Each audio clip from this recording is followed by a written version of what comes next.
तो देखो यार, एक मैं पहले बताता हूँ ये साउंड होता क्या है। साउंड वन टाइप ऑफ एक एनर्जी होती है। जैसे कि यदि साउंड की हम बात करें तो sound this is A one type of एक एनर्जी होती है। ठीक है, तो कभी कभी एमसीक्यू में पूछता है कि साउंड है क्या, तो आप बोलोगे कि दिस इज़ ए एनर्जी। ठीक है, ओके। अब हम लोग देखते हैं क्वेश्चन वन बाय वन यहाँ पे, और अच्छे से समझते हैं। इतना समझ लेंगे। और याद रखिए, इसमें जो भी क्वेश्चंस हैं सारे क्वेश्चन पूछे गए हैं यूपी पीसीएस में, टीचर्स में, टीजीटी पीजीटी सारे में पूछे गए हैं। तो इससे बाहर मैं लिटरली लिख के देता हूँ, इससे बाहर क्वेश्चन आएगा ही नहीं। साउंड का क्वेश्चन जो भी आएगा इसी में से आएगा। तो पहला क्वेश्चन ये है कि फर्स्ट लिखा है जल, सेकंड लिखा है इस्पात, थर्ड लिखा है नाइट्रोजन में ध्वनि की चाल को आरोही क्रम में रखिए। आरोही क्रम मतलब बढ़ते हुए क्रम में रखना है। क्वेश्चन ये पूछ रहा है कि सबसे ज़्यादा मतलब ध्वनि की चाल किस में होती है।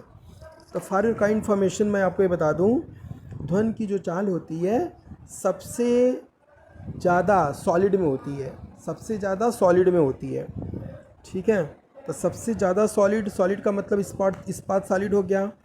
तो सेकंड नंबर एक्चुअली पूछा है कि इंक्रीजिंग ऑर्डर में होना चाहिए। तो आप यहाँ पे देख पा रहे हैं कि ये जो, तो आप बता सकते हो पहले। तो यहाँ पे देखो सेकंड लिखा है और यहाँ पे सेकंड लिखा है, या तो सी सही होगा या तो बी सही होगा। सबसे कम जो है ध्वनि की चाल होती है गैस में, मतलब ये थर्ड नाइट्रोजन पहले होगा। तो आप देख पा रहे हैं this is a correct option B. पहले ध्वनि की चाल सबसे कम होती है नाइट्रोजन में, देन होगी जल में, देन सबसे ज़्यादा स्पीड होगी इस्पात में। तो ध्वनि की चाल से रिलेटेड याद रखना, सॉलिड में सबसे ज़्यादा होती है, और सबसे ज़्यादा खासकर एल्यूमिनियम में होती है, लोहे से भी ज़्यादा होती है। ओके, तो इसमें बी वाला ऑप्शन करेक्ट है। यहाँ पे कुछ आपको डाउट है, कुछ पूछना है तो आप पूछ सकते हैं। ओके ओके, हम लोग नेक्स्ट क्वेश्चन देखते हैं। ध्वनि का वेग अधिकतम होता है, तो मैंने आपको अभी बताया कि ध्वनि का वेग सबसे ज़्यादा होता है मेटल्स में, सॉलिड में। तो इसका जो ऑप्शन जो सही है, इसका सी ऑप्शन सही है, मेटल में सबसे ज़्यादा होगी। देखिए लोअर पीसेस से पूछा गया है, ये सब पीसेस में भी क्वेश्चंस पूछे गए हैं। ओके, नेक्स्ट क्वेश्चन लेते हैं। ध्वनि का वेग अधिकतम होता है, सेम क्वेश्चन पूछा गया है इस्पात में, इस्पात क्योंकि सॉलिड है। निर्वात में तो ध्वनि की चाल होगी नहीं, याद रखना। ध्वनि जो है इस्पात वैक्यूम में नहीं चलता, निर्वात में नहीं चलता है। ध्वनि के लिए कि साउंड के लिए मीडियम चाहिए, medium that is very very required. Without medium ये जो है ध्वनि साउंड जो है रोटेट मतलब ट्रांसफ़र ही नहीं होगी। तो सबसे अधिकतम कहाँ पे होती है? इस्पात में, इस्पात में होती है। तो इसका जो करेक्ट ऑप्शन है मतलब डी वाला ऑप्शन सही है। नेक्स्ट क्वेश्चन देखते हैं। ध्वनि तरंगों का सबसे तीव्र प्रगलन, प्रगमन एक नया वर्ड दे दिया है, सेम चीज़ है, किस में होगी? ठोस में। वही पूछ रहा है कि ध्वनि की सबसे ज़्यादा स्पीड, जो तरंग की जो है सबसे ज़्यादा स्पीड किस में होगी? तो ठोस में होती है। तो यहाँ पे कॉन्सेप्ट वेरी वेरी क्लियर है। सबसे कम जो है गैस में होती है, इससे ज़्यादा फिर द्रव में होती है, और देन सबसे ज़्यादा होती है सॉलिड में, वो भी सबसे ज़्यादा उसमें होती है एल्यूमिनियम में। सॉलिड में भी एल्यूमिनियम मेटल में सबसे ज़्यादा होगी।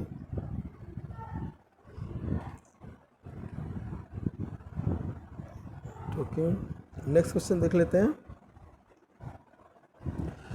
VA, VW, VS क्रमशः वायु, जल तथा इस्पात में ध्वनि की गति है। तो जैसे मैंने आपको बताया, ये पहला मतलब लिखा है VA, ए मतलब एयर है, W मीन्स वाटर है। तो यहाँ पे सबसे ज़्यादा, तो आपको पता ही है कि VS में होगी। तो ऑब्वियसली है कि यहाँ पे सीक्वेंस से ऑर्डर देखेंगे तो ये ऑप्शन करेक्ट है, क्योंकि VS में सबसे कम होगी एयर में, देन जल में होगी, देन इस्पात में होगी। नेक्स्ट क्वेश्चन देखते हैं।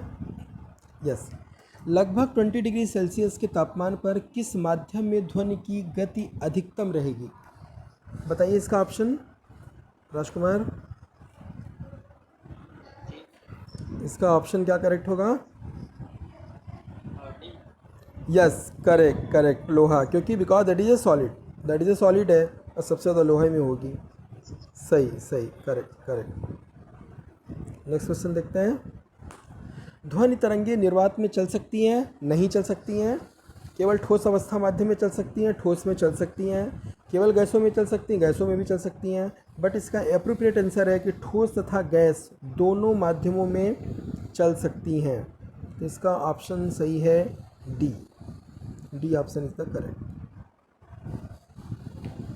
वायु में ध्वनि तरंग होती है। वायु में ध्वनि, yes, very very important question है। ध्वनि मैं आपको ट्रिक बता रहा हूँ। ध्वनि ध है, अनुदैर्ध्य, अनुदैर्ध्य में भी ध आ रहा है। तो याद रखना कि वायु की जो तरंगे होती हैं, ये जो है क्या होती हैं, ट्रांसवर्स होती हैं। दो टाइप की होती है, ट्रांसवर्स और लॉन्गिट्यूडनल। ट्रांसवर्स को बोलते हैं अनुप्रस्थ तरंगे, लॉन्गिट्यूडनल को बोलते हैं अनुदैर्ध्य तरंगे। तो यहाँ पे बी ऑप्शन सही है। तो इसके लिए मैं आपको एक ट्रिक बताया, यहाँ पे ध है, ध्वनि में ध है और यहाँ पे भी ध है। तो देयरफॉर इसका ऑप्शन मोस्ट इंपॉर्टेंट क्वेश्चन है, कई बार पूछा गया है, अनुदैर्ध्य तरंग। आप देख पा रहे हैं बिहार बीसीएस में भी पूछे गए हैं ये क्वेश्चन। सारे क्वेश्चन इंपॉर्टेंट है, मैंने ऐसे क्वेश्चन लिए हैं ना, सारे क्वेश्चन वेरी वेरी इंपॉर्टेंट है। नेक्स्ट क्वेश्चन देखते हैं। दिए गए विकल्पों में से किसमें ध्वनि आर पार नहीं जा सकती है? पानी, पानी में ध्वनि तो जाती है, निर्वात में नहीं जाती है बिकॉज ध्वनि के लिए मीडियम जरूरी है। लोहा में भी ट्रांसफ़र करेगी, वायु में भी ट्रांसफ़र करेगी। तो इसका ऑप्शन सही है बी, निर्वात। निर्वात is the correct option. Next question देखते हैं। ध्वनि तरंगे नहीं चल सकती हैं, अभी बताया गया, सेम क्वेश्चन है, अलग बस केवल टाइप ऐसे करके पूछा गया है। निर्वात, निर्वात इज़ द करेक्ट ऑप्शन यहाँ पे। नेक्स्ट देखते हैं। म्यूजिकल कंसर्ट के लिए हॉल की दीवारों को, आपने देखा होगा जहाँ पे सिनेमा हॉल होते हैं या कोई भी सपोज दैट कि वहाँ पे कहीं लेक्चर वेक्चर दिया जा रहा है, तो वहाँ पे जो भी म्यूजिकल कंसर्ट होते हैं, वहाँ पे जो दीवार होती है, दीवार पे कुछ न कुछ वहाँ पे बोर्ड वोर्ड लगा देते हैं, लकड़ी के, वुडन के या समथिंग ऐसा लगा देते हैं। क्यों लगा देते हैं? क्योंकि उससे साउंड, इको साउंड ना हो, इको साउंड ना हो, उसके लिए लगाते हैं। तो इसलिए वो जो है, जो भी प्लाई बोर्ड या समथिंग कारपेट वारपेट बिछाते हैं दीवारों पे, उसका वही रीज़न होता है कि वो साउंड को एब्जॉर्ब कर लेगा, अवशोषण कर लेगा। तो ध्वनि को बढ़ाना नहीं होता है, ध्वनि प्रेषित करना भी नहीं होता है, ध्वनि को परावर्तित इको से तो बचाना ही है। तो यहाँ पे जो करेक्ट ऑप्शन होता है कि ध्वनि का अवशोषण, ध्वनि का अवशोषण करना चाहिए, ध्वनि को एब्जॉर्ब कर ले जिससे इको साउंड क्रिएट ना हो। नेक्स्ट क्वेश्चन देखते हैं। स्पष्ट रूप से प्रतिध्वनि सुनने के लिए, वेरी वेरी इंपॉर्टेंट क्वेश्चन। प्रतिध्वनि, प्रतिध्वनि का मतलब होता है इको साउंड। जैसे आपने देखा होगा कभी इम्पटी खाली रूम रहे, आप बोलो, तो आप देखो जब भी आपको आवाज़ सुनाई पड़ती है ना, 0.1 सेकेंड के बाद सुनाई पड़ती है। तो कभी कभी ये भी क्वेश्चन पूछा गया है कि इको जो हमें प्रतिध्वनि आती है कितने समय के बाद हमारे कानों पे सुनाई पड़ती है? 0.1 सेकेंड या 1/10, 1/10 सेकेंड के बाद हमें सुनाई पड़ती है। तो क्वेश्चन यहाँ पे पूछा गया है कि स्पष्ट रूप से प्रतिध्वनि सुनने के लिए परावर्तित सतह और सुनने वाले मध्य कम से कम कितनी दूरी होनी चाहिए? जैसे सपोज करो यहाँ पे हम खड़े हैं, यहाँ पे कोई दीवार है, तो इसके बीच का जो डिस्टेंस है वो 16.5 से लेके 17.2 के बीच में होना चाहिए।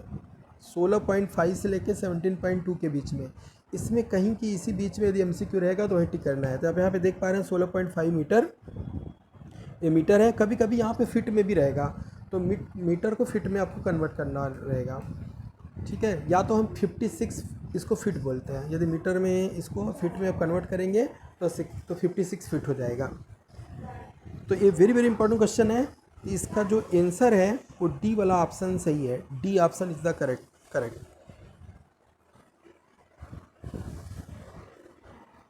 ओके, नेक्स्ट क्वेश्चन देखते हैं। ध्वनि के स्रोत व परावर्ती सतह के बीच न्यूनतम कितनी दूरी होनी चाहिए? अभी मैंने बताया आपको कि 16.5 से लेकर 17 के बीच में 17.2। तो यहाँ पे आप देख पा रहे हैं 17 ऑप्शन दे दिया है, तो यहाँ पे ये जो है 17 मीटर सही है। तो 16.5 के बीच में से 16.5 और 17.2 के बीच में जो भी मीटर दिया रहेगा आप उसको टिक कर देना। That is the correct answer.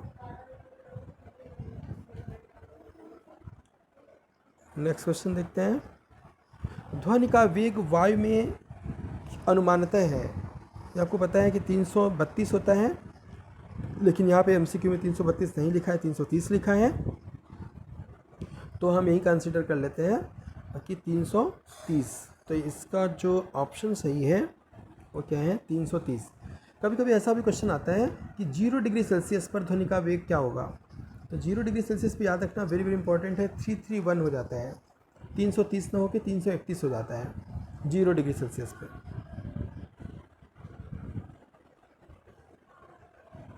Next question देखते हैं। चंद्रमा के धरातल पर दो व्यक्ति एक दूसरे की बात नहीं सुन सकते हैं, क्यों नहीं सुन सकते हैं? इसके पीछे रीज़न है क्योंकि चंद्रमा पे, मून पे, वहाँ पे एटमॉस्फेयर नहीं होते, वहाँ पे वायुमंडल नहीं है, वहाँ पे मीडियम है ही नहीं। जब वायुमंडल नहीं है, मीडियम नहीं है, पार्टिकल्स नहीं है, तो आवाज़ उनको सुनाई नहीं पड़ेगी। ठीक है, तो पहला ऑप्शन क्या लिखा है, चंद्रमा पर उनके कान काम करना बंद कर देते हैं, चंद्रमा पर वायुमंडल नहीं है। यस, बी ऑप्शन सही है कि चंद्रमा पर वायुमंडल नहीं है, चंद्रमा पर वायुमंडल नहीं है, यही जो है करेक्ट ऑप्शन है। नेक्स्ट क्वेश्चन देखते हैं। एक अंतरिक्ष यात्री अपने सहपाठी को चंद्रमा की सतह पर सुन नहीं सकता है, सेम क्वेश्चन है, बस इसका पूछने का तरीका डिफरेंट है। क्यों? क्योंकि चंद्रमा की सतह पर कई क्रेटर हैं, ध्वनि प्रचारित करने का माध्यम नहीं होता है, सिंपल है, ध्वनि प्रचारित करने का माध्यम नहीं होता है। तो यहाँ पे सी ऑप्शन सही है, C option is the correct option. ध्वनि प्रचारित ध्वनि को मीडियम चाहिए और चंद्रमा अंतरिक्ष में मीडियम नहीं होता है। नेक्स्ट क्वेश्चन देखते हैं। सारे क्वेश्चन पूछे गए हैं, यहीं से क्वेश्चन आएगा। जब सोचो यूपी पीसी से पूछे गए हैं, इससे डिफिकल्ट क्वेश्चन नहीं बनेगा, इससे डिफिकल्ट क्वेश्चन नहीं बनेगा।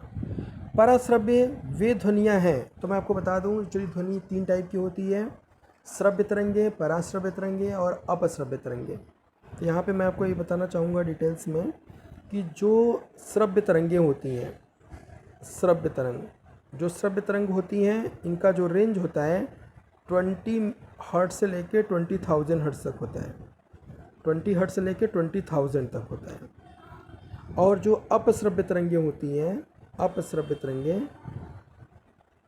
इनका जो होता है 20 हर्ट्ज से कम होता है अपश्रव्य का, जिनको हम बोलते हैं इंफ्रा। और जो पराश्रव्य होती हैं, जिनको हम बोलते हैं अल्ट्रासाउंड, इनका जो है 20,000 से ज़्यादा होता है। तो यहाँ पे क्वेश्चन यही पूछा गया है, यहाँ पे क्वेश्चन यही पूछा गया है कि जो पराश्रव्य ध्वनियाँ क्या है, जिनका 20,000 से ज़्यादा हो, 20,000 से ज़्यादा हो। तो यहाँ पे ये जो है ए ऑप्शन सही है।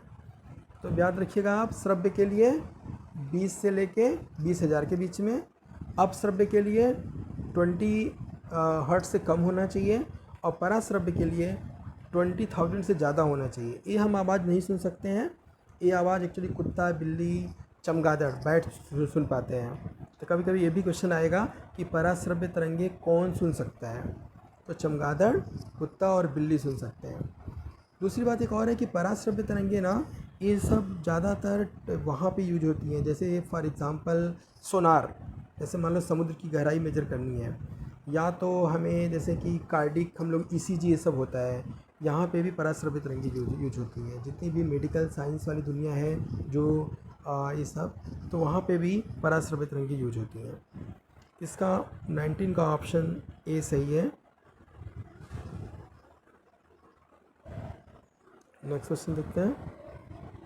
मनुष्य की श्रव्यता की सीमा, मैंने बताया वैसे ध्वनि हम सुन सकते हैं जिनका कि 1 सेकंड में 20 हर्ट्ज से लेके 20,000 हर्ट्ज के बीच में हो। तो यहाँ पे पहला ही ऑप्शन सही है, हम सुन सकते हैं कि 20 हर्ट्ज और 20,000 हर्ट्ज के बीच में होनी चाहिए। इसका मतलब ए वाला ऑप्शन सही है।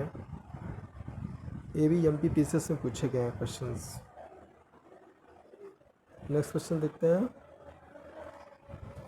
एक जैव पद्धति जिसमें पराश्रव्य ध्वनि का उपयोग किया जाता है, मैंने आपको बताया कि सोनोग्राफी जैसे कि कुछ स्टमक में, कुछ पेट में हो जाता है, कुछ हमारे इंटरनल बॉडी में, तो इससे हम ग्राफिक्स के फॉर्म में देख पाते हैं। तो सोनोग्राफी में पराश्रव्य तरंगें यूज होती हैं, ठीक है। तो इसका ऑप्शन जो सही है आपका ए सही है। एक्सरे में कि एक्सरे होती हैं, तो यहाँ पे sonography, that is very very important question, कई बार इंपॉर्टेंट यहाँ पे आप देख पा रहे हैं राजस्थान में पूछा गया है रिसर्च में, और कई जगह क्वेश्चन पूछे गए हैं। नेक्स्ट क्वेश्चन देखते हैं। चमगादड़ अंधेरी रातों में उड़ सकते हैं, अपना शिकार भी कर सकते हैं, इसका कारण है कि उनकी आँखों के तारे बड़े होते हैं, उनकी रात्रि दृष्टि बहुत अच्छी होती है कि प्रत्येक चिड़िया ऐसा कर सकती है। ये पराध्वनि तरंगे निकालते हैं और उन्हीं के द्वारा निर्देशित होते हैं। एक्चुअली क्या है कि they are produce the ultrasonic waves create करते हैं, जिससे वाल से रिफ्लेक्ट होकर उनके पास आती हैं और उनको समझ में आ जाता है कि वाल है, दीवार है या पेड़ है समथिंग, इससे वो टकराते भी नहीं हैं। तो दे प्रोड्यूस द, जैसे मैंने आपको बताया कि चमगादड़ इस सब ध्वनि को सुन सकते हैं, इसलिए वो क्रिएट करते हैं और उनके साउंड को वे ऑब्ज़र्व कर पाते हैं, जिससे कि वो रात में उनको ये जो है अपना उड़ सकते हैं, उनको कोई दिक्कत नहीं होती है। तो इसका जो ऑप्शन सही है वो डी ऑप्शन सही है, D is the correct option. निम्नलिखित कथनों पर विचार कीजिए। ऐसे क्वेश्चन देखिए 2-3 रहेंगे जो ऐसे, इसमें क्या है पढ़ने में टाइम जाता है, तो एग्ज़ाम का भी वही पर्पज़ होता है कि स्टूडेंट का टाइम ज़्यादा लॉस कराओ। तो हृदय अपश्रव्य आवृत्ति पर कंपन करता है, करेक्ट ऑप्शन है। हमारा जो हार्ट है ये इंफ्रारेड फ्रिक्वेंसी क्रिएट करती है। ध्वनि की गति गैस में द्रव एवं ठोस की तुलना में अधिक होती है, ये पता है आपको। देखो ध्वनि की गति गैस में क्या होती है, कम होती है, सबसे ज़्यादा सॉलिड में होती है। मतलब ये वाला ऑप्शन जो है इसमें पहला वाला सही दिख रहा है, दूसरा वाला गलत है, तीसरा क्या बोल रहा है, मैक संख्या ध्वनि की गति वर्णित करने के लिए प्रयोग है। मैक संख्या वो संख्या होती है जिसमें भी कोई भी एरोप्लेन उसकी स्पीड बताते हैं। यदि मैक की संख्या 1 हो जाती है या 1 से अधिक हो जाती है तो हम बोलते हैं ये सुपरसोनिक क्रिएट कर रही हैं, जो साउंड होगी वो सुपरसोनिक होगी। और यदि 5 से ज़्यादा है तो हाइपरसोनिक होती है, वो शॉक वेव्स क्रिएट करती हैं, जिससे बिल्डिंग भी गिर जाने का चांसेज होता है, ठीक है। तो ए वाला भी सही है। जो मैक नंबर होती है ना, वो बॉडी की स्पीड डिवाइडेड बाई साउंड की स्पीड, तो दिस इज कि इसको बोलते हैं मैक नंबर। फोर्थ क्या पूछा गया है, पराश्रव्य ध्वनि की आवृत्ति 20,000 से अधिक होती है, तो सही है इसमें 1, 3 एंड 4 इज़ ए करेक्ट है। इसका मतलब ए सी वाला ऑप्शन सही है, सी वाला ऑप्शन ए सही है। नेक्स्ट क्वेश्चन की हम बात करते हैं। आप लोग बताओ अभी थोड़ा सा, आप लोग, पराश्रव्य जेट की उड़ान के कारण क्या होते हैं।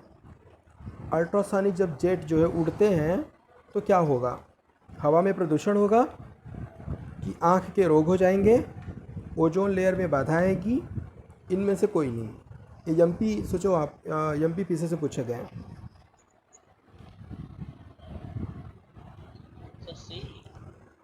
Ozone layer, yes.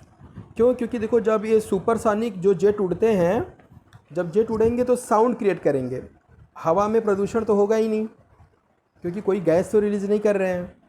आँख के रोग चांसेज ही नहीं है क्योंकि वो तो यार हाई काफ़ी हमारे एटमॉस्फेयर से काफ़ी ऊपर उड़ रहे हैं। हमारा जो एटमॉस्फेयर है उससे ओजोन लेयर में डिप्लीट हो जाते हैं, बिकॉज क्योंकि जो ये जेट उड़ते हैं स्ट्रेटोस्फीयर के आसपास उड़ते हैं, और स्ट्रेटोस्फीयर में क्या होता है, हमारा ओजोन का लेयर होता है, जिससे जो है वो डैमेज हो जाएगा। तो यहाँ पे करेक्ट आंसर है, आपने एकदम परफेक्ट बताया है राजकुमार, इसका ओजोन में बाधा क्रिएट होगी। वेरी वेरी इंपॉर्टेंट क्वेश्चन है। मैं बता दूँ लिटरली आप देखना, यदि इससे बाहर एक भी क्वेश्चन साउंड से नहीं आने वाला है एग्ज़ाम में। नेक्स्ट क्वेश्चन करते हैं। डेसिबल किसे मापने के लिए प्रयोग किया जाता है। डेसिबल आपको पता है कि हम लोग ध्वनि को मेजर करते हैं, मतलब उनकी डेंसिटी, उनको क्या बोलते हैं, इंटेंसिटी को मेजर करते हैं। तो हीमोग्लोबिन को तो मेजर नहीं करते, शुगर को भी नहीं मेजर करते, वातावरण में ध्वनि को मेजर करते हैं। तो इसका ऑप्शन जो करेक्ट है, वातावरण में ध्वनि, C option is the correct option. मैं लास्ट में 4-5 क्वेश्चन आपसे पूछूंगा, अब थोड़ा केयरफुली देखना। डेसिबल इकाई कहाँ प्रयोग करते हैं? प्रकाश की तीव्रता? नहीं, प्रकाश की तीव्रता तो नहीं, डायोप्टर में मेजर करते हैं। ध्वनि की तीव्रता? यस, ध्वनि की तीव्रता के लिए डेसिबल यूज होता है। ध्वनि की तीव्रता के लिए हम लोग डेसिबल यूज करते हैं। B option is the correct. भूकंप कि इसके लिए तो एक रिक्टर पैमाने पे हम लोग मेजर करते हैं सिस्मोग्राफ से, ठीक है। तो B option is the correct option for this answer questions. Next देखते हैं, डेसिबल इकाई का प्रयोग किसके मापन में होता है? सेम क्वेश्चन है, बार बार रिपीट कर रहा है। ध्वनि की तीव्रता वही है, अलग टाइप से क्वेश्चन पूछ रहा है। ध्वनि की तीव्रता, C option is the correct option. Next question देखते हैं, जब दो लोग आपस में बात करते हैं तब कितने डेसिमल ध्वनि उत्पन्न होती है? वेरी वेरी इंपॉर्टेंट क्वेश्चन है। याद रखना, देखो जो ध्वनि होती है ना, मैं यहाँ पे just for your kind information मैं यहाँ पे बताना चाहूँगा, जब आपस में लोग बात करते हैं ना 30 डेसिबल के आसपास साउंड क्रिएट होती है। 30 डेसिबल के आसपास होती है। और जब जहाँ पे ज़्यादा लोग जैसे कि गली मोहल्ले में जो चिल्ला रहे हैं वहाँ पे 60 डीबी के आसपास होती है। और जो गवर्नमेंट ऑफ इंडिया जो हमारा WHO बोलता है, वो यदि साउंड की जो है जो डेसिबल है यदि 80 से ज़्यादा है, 80 या आर कंसीडर 85, तो वो हार्मफुल होती है। मे बी द लाइक एजे उससे इंसान सुन ना पाए। तो यहाँ पे जो करेक्ट ऑप्शन है वो सी है। जब आपस में लोग बात करते हैं तो देखो, बात करने के भी दो तरीके होते हैं। जैसे हम लोग बात कर रहे हैं तो 30 डेसिबल होगी। जब जहाँ फुसफुसाहट होती है, जैसे कान में लोग बोलते हैं, तो वहाँ पे 10 डेसिबल होती है। 10 डेसिबल याद रखना, ये भी क्वेश्चन पूछा गया है। तो यहाँ पे 29 जो का जो क्वेश्चन नंबर है, C option is the correct option.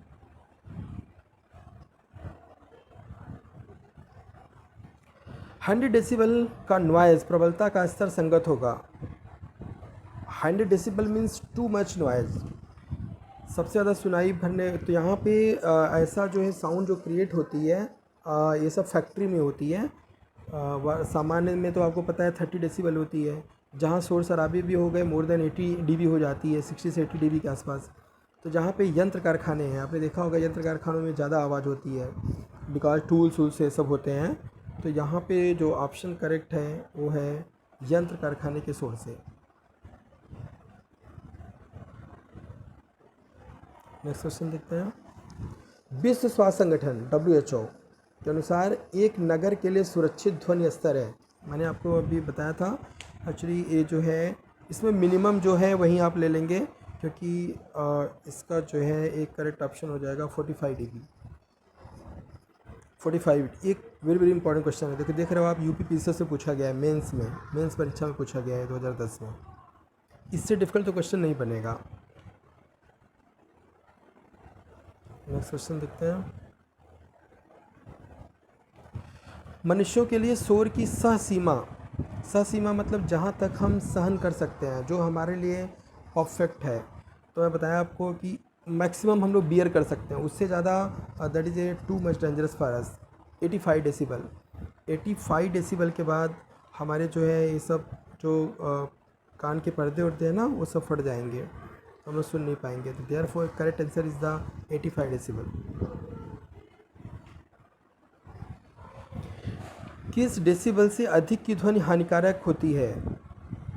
80, यही तो क्वेश्चन बताया आपको अभी कि 80 डीबी से डेसिबल से ज़्यादा हो जाएगी, वो बहुत ज़्यादा हानिकारक हो जाएगी। तो C option is the correct option. ये भी देखो यूपी PCS में और प्री में पूछे गए हैं। मनुष्यों के लिए मानक ध्वनि स्तर है, स्टैंडर्ड क्या बोलता है, मतलब 60 dB, ठीक है, 60 डेसिबल। इसके जो ऑप्शन सही हैं वो B option is the correct option. Next question देखते हैं, एक मजदूर रेल की पटरी पर कार्य कर रहा था। एक लड़का कुछ दूरी पर अपने कान पटरियों पर रखकर जब मजदूर द्वारा दी जाने वाली हथौड़े की आवाज़ को सुनता है तो उससे 2 बार आवाज़ें सुनाई पड़ती हैं। क्यों? Because of echo sound create हो रहा है वहाँ पे। इसका कारण है कि ध्वनि का वेग इस्पात में वायु की अपेक्षा अधिक होती है, ध्वनि का वेग वायु में इस्पात की अपेक्षा अधिक होती है। ध्वनि तरंगे, तो आपको ये पता ही है कि जो ध्वनि का वेग होता है वायु में, ध्वनि का वेग जो इस्पात में, मैंने आपको बताया था अभी शुरू में ही पूरा लेक्चर बताया था कि सबसे ज़्यादा जो ध्वनि का वेग होता है वो सॉलिड में होता है। और ख़ासकर मेटल में सबसे ज़्यादा होता है। तो ए वाला ऑप्शन इसका करेक्ट है, क्योंकि ध्वनि का वेग इस्पात में वायु की अपेक्षा अधिक होता है। सबसे कम जो ध्वनि का वेग होता है गैस में होता है, फिर देन लिक्विड में होता है, और देन जो है फिर सॉलिड में सबसे ज़्यादा होता है, और ख़ासकर एल्यूमिनियम में सबसे ज़्यादा होता है एल्यूमिनियम में सबसे ज़्यादा होता है।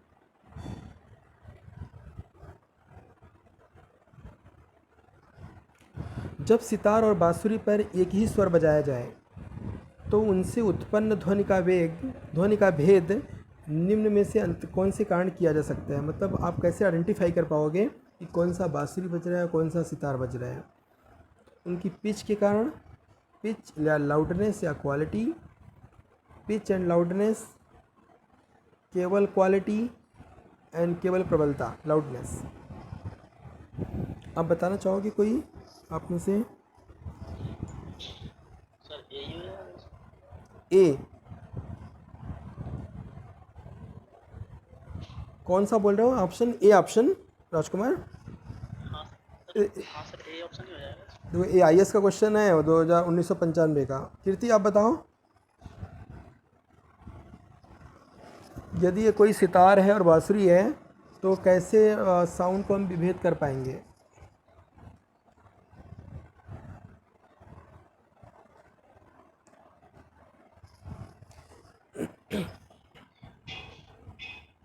देखो इसका ऑप्शन मैं बता दूं, जब सितार और बांसुरी बजते हैं ना तो प्रबलता से, पिच मतलब this is depend upon the frequency. Loudness और क्वालिटी तो वैसे ही आएगा। इसका जो करेक्ट ऑप्शन है सी है, क्वालिटी। ध्वनि की क्वालिटी से बता पाएंगे। यही देखो मोस्ट ऑफ द बच्चे गलती करेंगे। C option is the correct option. केवल ध्वनि की क्वालिटी से बता पाएंगे, पिच पे और लाउडनेस पे नहीं बता पाएंगे। This is a very very important question, या आई एस का क्वेश्चन है, याद रखना। थोड़ा सा कन्फ्यूजन वाला क्वेश्चन है, but correct answer is a quality.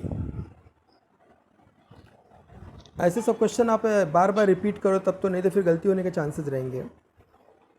Next question, निम्न में से किसकी तरंग लंबाई सबसे अधिक होती है? तो सबसे अधिक आपको पता है रेडियो तरंग की होती है, सबसे ज़्यादा रेडियो तरंग की होती है, और सबसे कम जो है गामा की होती है। तो यहाँ पे आप याद रखना, सबसे जो मैक्सिमम होगी मैक्स रेडियो की होती है, और सबसे कम जो है गामा रेज की होती है। तो क्वेश्चन यहाँ पे पूछा गया सबसे अधिक किसकी होती है, तो डी ऑप्शन सही है, डी ऑप्शन सही है। और यहाँ पे सबसे कम पूछ लेता तो आपको गामा, यदि यहाँ पे ऑप्शन में नहीं है फिर गामा रहेगा ऑप्शन में, ठीक है। तो सबसे मतलब कम गामा की होती है, देन इसके बाद एक्सरे की होती है, देन इंफ्रारेड की होती है, फिर अल्ट्रावायलेट की होती है, और सबसे ज़्यादा होती है रेडियो तरंगों की। वेरी वेरी इंपॉर्टेंट क्वेश्चन है, ये भी इंपॉर्टेंट क्वेश्चन है। नेक्स्ट क्वेश्चन, एक टीवी सेट को चलाने के लिए निम्नलिखित में से किस एक का TV remote, very very important, TV remote का पूछ रहा है। टीवी रिमोट में कौन सी तरंगें यहाँ पे देख पा रहे हो, IS में पूछा गया है, UPPCS में भी पूछा गया है। तो याद रखना ऐसे तरंगों को, यस रेडियो तरंगे, करेक्ट, रेडियो तरंगे is the correct option, great, D option is the correct. Next question देखते हैं। सामान्य टीवी रिमोट कंट्रोल में प्रयोग की जाने वाली तरंगें, याद रखना टीवी रिमोट में अल्ट्रावायलेट, ठीक है, अवरक्त किरणें, infrared, C option is the correct. Very very important, yes very very popular question है, वेरी वेरी पॉपुलर है, सी ऑप्शन। टीवी में याद रखिए, टीवी सेट में बात करें कहीं पे भी हमेशा इंफ्रारेड आंसर आएगा, केवल इंफ्रारेड। कहीं पे भी टीवी नाम मिल गया और रेज पूछा आपको, वेव पूछा, सिंपल इंफ्रारेड अवरक्त किरणें। टेलीविज़न के यहाँ पे देखो, टेलीविज़न आ गया, अवरक्त, A option is the correct option, A option is the correct option. Next question, यहाँ पे भी देख रहे हो टेलीविज़न आया, यहाँ पे भी आपके अवरक्त, A option is the correct option. जहाँ पे भी टेलीविज़न वर्ड आ गया आप इंफ्रारेड। इसमें लोग गलती करते हैं, कुछ लोग अल्ट्रावायलेट मारते हैं जो कि गलत हो जाता है, इंफ्रारेड। इसीलिए बोलते हैं ना, कुछ बुक में कन्फ्यूज़न लिखा है अल्ट्रावायलेट, जो कि गलत है, सही इसलिए बोला जाता है कि जेन्युइन बुक पढ़िए, and infrared is the correct option, A. Next question, यहाँ पे भी टेलीविज़न है, C option is the correct. Television आया, सिंपल आँख बंद करके वहाँ पे इंफ्रारेड, इंफ्रारेड। ये पर देख पा रहे हैं कितने बार पूछा गया, UP PCS, UP UDA, LDA, हर जगह क्वेश्चन पूछे गए हैं। टीवी यहाँ पे भी आ गया, टीवी में यहाँ पे इंफ्रारेड, बट ऐसा नहीं है, श्रव्य और दृश्य दोनों तरंगे एक साथ होती है। टेलीविज़न है तो हमें सुनाई भी पड़ता है, दिखाई भी पड़ता है। तो यहाँ पे जो ऑप्शन आप देख पा रहे हैं, ब्रांड पे डिपेंड नहीं होगा।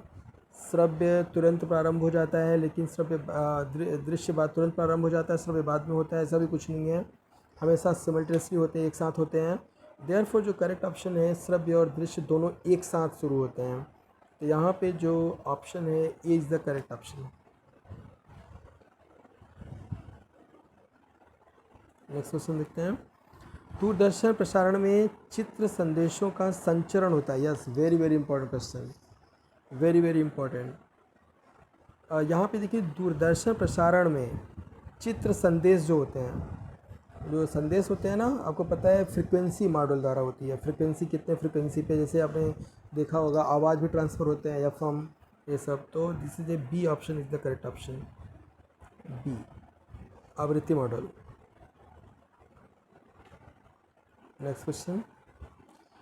टेलीविज़न, यहाँ पे भी श्रव्य संकेतों को प्रेषित करने के लिए प्रयुक्त तकनीक होती है। देखो यहाँ पे जो टेलीविज़न प्रसारण में, यहाँ पे फ्रीक्वेंसी, यहाँ पे आयाम होता है, एम्पलीट्यूड। वेरी इंटरेस्टिंग क्वेश्चन है, थोड़ा सा इसको याद कर लेना, समझ लेना आप लोग। इसमें यहाँ पे जो ऑप्शन ठीक होगा, यहाँ पे लोग फ्रीक्वेंसी लगाएंगे, गलत हो जाएगा। करेक्ट आंसर ये एम्पलीट्यूड पे डिपेंड होता है। व्हाट इज़ द एम्पलीट्यूड, मैं आपको बता दूँ फ्रीक्वेंसी एम्पलीट्यूड क्या होते हैं। मैं आपको यहाँ पे समझा देता हूँ। जैसे मान लो कोई वेव है, वेव ऐसे चलते हैं, वेव्स ऐसे चलते हैं। जो ऊपर वाले होते हैं इनको हम स्विंग बोलते हैं, जो नीचे वाले होते हैं गर्त बोलते हैं। करेक्ट। तो यहाँ पे एक जो है, एक यदि स्विंग है, इनके बीच के डिस्टेंस को हम बोलते हैं लैम्डा, वेवलेंथ। और ये जो हाइट है इसको हम बोलते हैं एम्पलीट्यूड, ये बोलते हैं। तो इसी पे डिपेंड होता है, एम्पलीट्यूड पे डिपेंड होता है, एम्पलीट्यूड पे डिपेंड होता है। तो इसका ऑप्शन है A option is the correct. एक रेडियो स्टेशन से 30 मीटर बैंड पर प्रसारण प्राप्त होता है। इस स्टेशन द्वारा प्रेषित वाहक संदेशों की आवृत्ति पूछा है। एक आपको फार्मूला पता होगा, हम लोग एक C = V = न्यू लैम्डा, ठीक है। या तो हम इसको लिख सकते हैं V =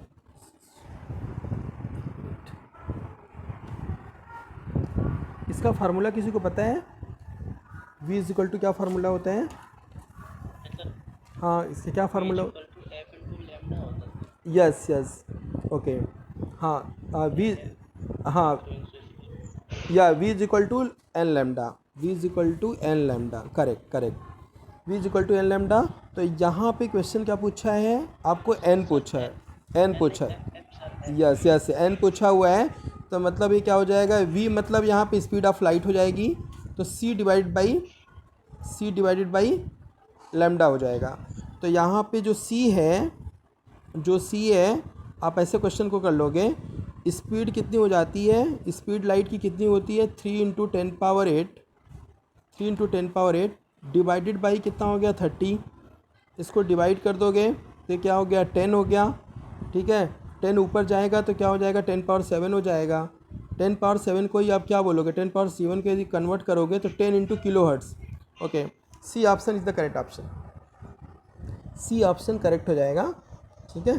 किलोहर्ट्ज़ में तो 1000 हो जाएगा, ठीक है। तो इसमें देखो कुछ मैं और चीज़ें आपको इसमें कुछ बताना चाहता हूँ। ये साउंड में क्या क्या चीज़ें इंपॉर्टेंट हैं, जो कि थोड़े से इसमें क्वेश्चंस और भी मैं आपको बता दूँ। देखो इसमें जो भी आपको इसमें, मैं यहाँ पे एक पेपर ले लेते हैं कहीं कुछ, यस। देखो जो मैंने आपको बताया कि जो आपको इको साउंड क्रिएट होती है, इको साउंड क्रिएट कितने सेकंड के बाद होती है? 0.1 सेकंड। वेरी वेरी इंपॉर्टेंट है, याद रख लीजिएगा। पूछता है आपको कि इको साउंड कितने समय के बाद सुनाई पड़ती है। आप बोलोगे 0.1 second or 1 divided by 10, or 1 divided by 10, 1 divided by 10। ठीक है, 1 मिनट, 1 डिवाइड बाई 10 सेकेंड। ठीक है, और इको साउंड के लिए मैंने डिस्टेंस आपको कितना बताया? इको साउंड के लिए डिस्टेंस कितना बताया? इको साउंड तभी जो है सुनाई पड़ेगा जो डिस्टेंस जो है कितना होना चाहिए? 16 पॉइंट से 17.2 के बीच में। यस, या तो फिट में पूछेगा तो 56 फिट पूछेगा। अब यहाँ पे एक चीज़ और बता दूँ, वेरी वेरी इंपॉर्टेंट। यदि आप 1 डिग्री सेल्सियस, ये क्वेश्चन कई बार पूछा गया है, ये इसमें यूपी टेट में भी पूछा गया है कि 1 डिग्री सेल्सियस यदि टेम्परेचर बढ़ा देते हो तो साउंड की स्पीड कितना बढ़ जाती है? तो याद रखना 0.61 मीटर पर सेकेंड बढ़ जाती है। यदि 1 डिग्री सेल्सियस टेम्परेचर आप बढ़ा देते हैं तो जो साउंड की स्पीड है 0.1 मीटर पर सेकेंड इंक्रीज़ हो जाती है, इंक्रीज हो जाती है। दूसरा क्वेश्चन ये है कि एक देखो, आपको यदि सपोज करो ड्राई मौसम रहे, नमी रहे, ह्यूमिडिटी रहे और ड्राई रहे, किस में ज़्यादा आवाज़ सुनाई पड़ेगी? हमेशा याद रखना ह्यूमिडिटी वाले में।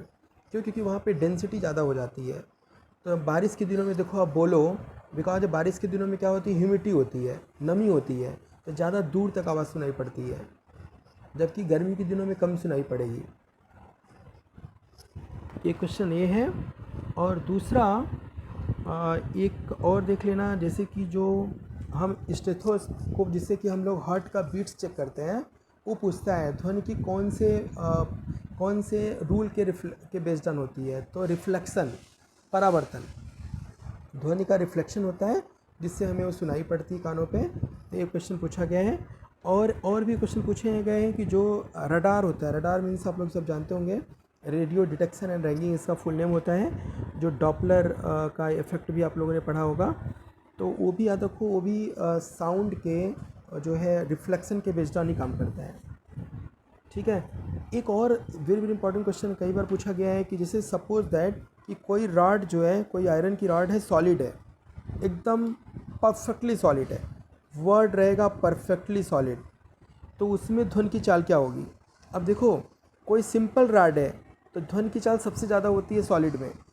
यदि iron, it is made of iron या स्टील से बना है तो सबसे ज़्यादा होगी। लेकिन परफेक्टली है, मतलब नो इम्प्योरिटी, परफेक्टली कोई सॉलिड है जो है रॉड, तो उसमें जो ध्वनि की चाल होती है इन्फिनिटी होती है। एक क्वेश्चन कई बार पूछा, अनंत होती है। इसको आप याद रख लेना। और मैं कुछ क्वेश्चन आपको बता देता हूँ। जैसे क्वेश्चन और पूछा गया है कि साउंड जो है, ऐसा कौन सा इंस्ट्रूमेंट है जो कि साउंड हम लोग सबसे प्योर शुद्ध आती है? तो ये बांसुरी होती है। बांसुरी में जो साउंड आती है वो परफेक्टली एकदम प्योर रहती है। ओके, और एक और क्वेश्चन पूछा गया है कि जो रेडियो स्टेशन होते हैं वो किसके एग्जाम्पल हैं? तो वहाँ पे रेजोनेंस होती है, रेजोनेंस के एग्जाम्पल हैं। और इसे बताओ, साउंड में कुछ आपको क्वेश्चन पूछना है तो आप पूछ सकते हो, कुछ भी साउंड से जो भी क्वेश्चन कुछ पूछना है।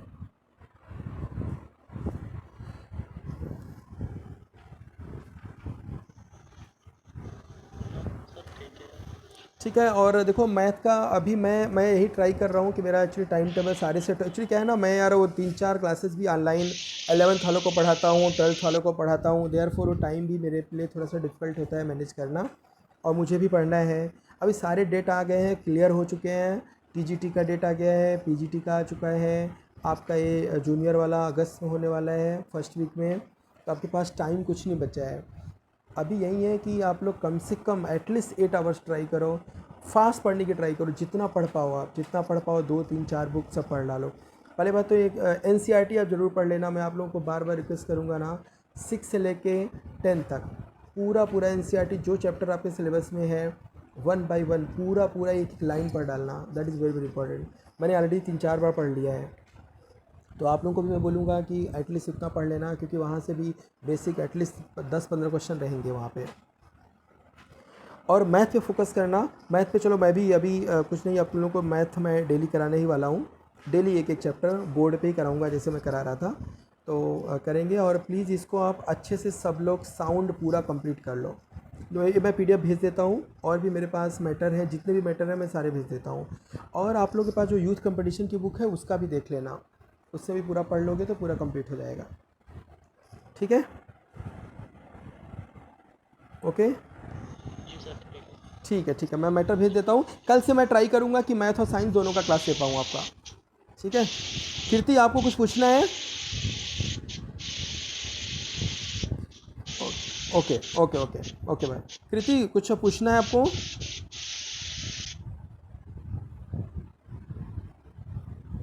नहीं, ओके ओके ओके बाय।